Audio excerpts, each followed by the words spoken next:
Hi, everybody. Today I want to talk about the new book from IVP Academic, which is called To Gaze Upon God. It's by Samuel Parkison. The subtitle is The Beatific Vision in Doctrine, Tradition, and Practice. Thank you to IVP for sending me this for review.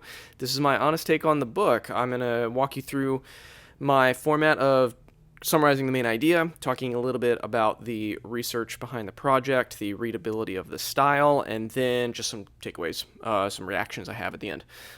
So let's get into this one. What's going on in this title? To Gaze Upon God is a book about something called the Beatific Vision, which is a very storied and traditional idea in Christian thought, but is not prominent in Protestant, evangelical, Reformed kind of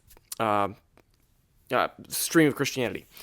And that's kind of, this book is essentially arguing for defending the Beatific Vision and trying to reclaim or retrieve it for Reformed Protestant evangelical style Christians.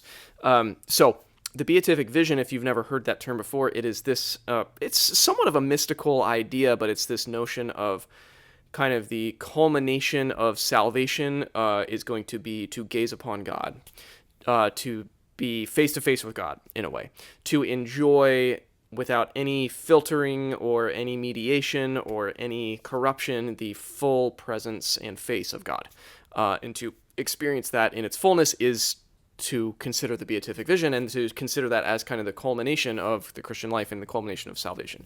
That's what the Beatific Vision is.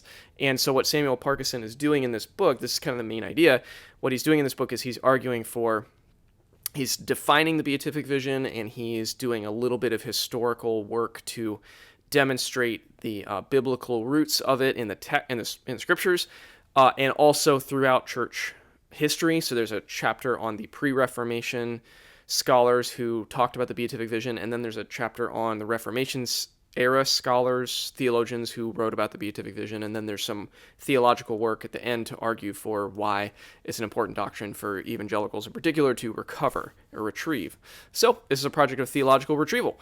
That's what it's about. It's doing a lot of that in pretty short, pretty small package, which I'll talk about in the readability in a minute. But the research behind it is so the research is good. There's kind of different aspects of the research here. There's probably the least emphasized aspect of research is the biblical exegetical work. There is one chapter that's devoted to that, and it's solid, it's good. The other two areas of research I would say are a little bit more fleshed out, one being the church history and especially the patristics and then the Reformation era. There's a really solid discussions of that, good quotations and citations on the sources in those chapters. Really, really good. Those are my two favorite chapters in the book, actually. I really, really like those two chapters. They're very, very well researched. And then the other kind of leg of research is the theological studies or theological writing kind of aspect of the book. And I'll say more about this at the end, but he gets into some heady discussions about the Beatific Vision and the role it plays in certain systematic theological constructs and conversations, and he gets really into into dialogue with people like Hans Boersma, for example, is a very prominent one.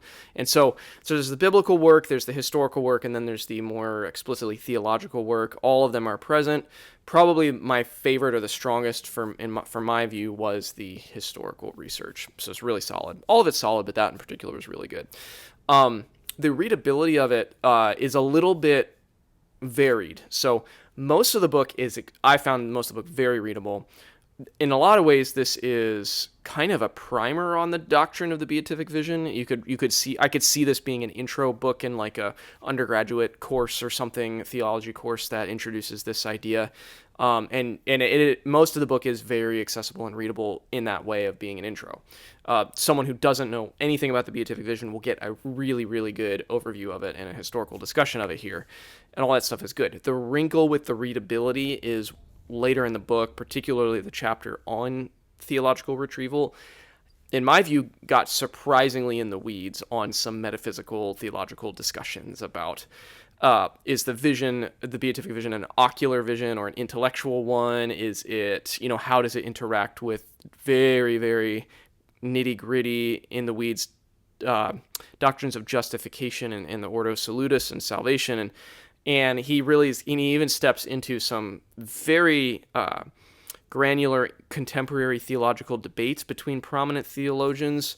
Some debates that I was really unfamiliar with as someone who's generally, like, I generally try to stay abreast of a lot of what's being written in theological, philosophical circles, and I was completely unaware of some of the stuff he steps into. So that chapter got shockingly, not unreadable or inscrutable, but it was a marked difference in my view of the in terms of accessibility. Like, the other chapters were super engaging and accessible, and then that kind of chapter late in the book gets shockingly less so. So that's a little bit of a wrinkle in the readability, but overall, especially the chapters on church history, and then the chapter on the biblical foundations chapter is really solid and super easy to read, and I could see myself returning to it just as a quick, like, refresher.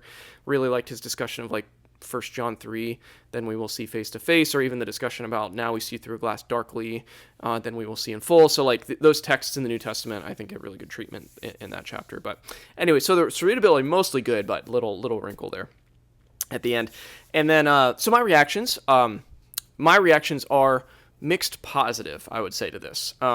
Mostly because of what I already alluded to about that one chapter that gets, like, in my view, surprisingly deep into some theological kind of debates. So this book, I really, let me say a few things. My brain's going in a couple different directions, which is why I'm pausing. On the positive side, I really like the role this book is playing and kind of the specific, I really like this general thrust of theological retrieval for Protestant evangelicals that's happening beyond just Samuel Parkison's work. I think there's a lot of people, Gavin Ortland's doing a lot of this. Other people are doing this where they're trying to retrieve storied, traditional, deeply theological ideas for an evangelical kind of readership that may be largely unaware of them. I love all of that stuff. I think all that stuff is great. I think it's a good project, and this book is very much in that vein of theological retrieval, and especially with the historical substance that he brings to it, is really good. And I really, really liked both chapters on church history, both chapters on kind of the traditional roots of the beatific vision, especially the chapter on the Protestant thinkers, like people like, John Calvin shows up, Jonathan Edwards, some of the obvious ones, but then less obvious, like Francis Turretin shows up, for example. Gerhard shows up, as Johann Gerhard. So it's not just the obvious choices, but the chapter on the Reformation in particular and how the beatific vision played into the visions of these reformers, I really like that chapter. I think that's probably, for the audience of this book, for the proposed audience of this book, that's probably the most important chapter. I think it's probably the best chapter in the book, or at least it's my favorite. Really, really liked that. I really like, and I like I'm behind the argument that there's something about reclaiming the beatific vision that is important and is moving and is really helpful in the face of other emphases, theological emphases, when it comes to what is salvation or what is the telos of humanity. I really, really like this, and I think I like the project of trying to place that doctrine in its proper context historically and maybe push back on some of the overreactions to maybe getting rid of it because it's too mystical or too whatever. So I like all that stuff about this book. My only hesitation with it is that weird, or I don't know if weird's the right word, that surprising, that's a better word, surprising turn it took when it got really deep in that one chapter. Perhaps if you're someone who maybe the reason it's tense, or there's a tension there for me, is because so much of this book is geared towards the primer kind of style. So much of this book is geared towards introducing this to people who aren't familiar at all with it. That chapter felt much more like a chapter for people who are really familiar with the beatific vision and want to adjudicate some more of the granular theological discussions that are happening around it. So it just felt like it was a little bit at odds with the rest of the book. It's not a bad chapter. It's very smartly researched and written and put together and argued. It just felt a little bit wonky in this particular book, if that makes sense. So that's a little bit of a weird piece of the whole puzzle. Not bad, just not sure if it fit. So that's definitely not enough to say don't buy this book, or it's not enough to like tank a recommendation of this book. I would still recommend this for Protestants, for evangelicals who have no clue what the beatific vision is. Particularly those 3 chapters I've been harping on are so helpful and clear and concise and well researched and written. Really good. And I like this book in that broader stream of the theological retrieval projects that are happening. Just a little bit of complicated reaction to some of the later stuff that he does there. So those are my thoughts on the new book, To Gaze Upon God, from IVP and Samuel Parkison. Hopefully this was helpful to you. Might help you consider some ideas or consider a book you might want to spend some time with. As always, thank you for taking a few minutes to watch.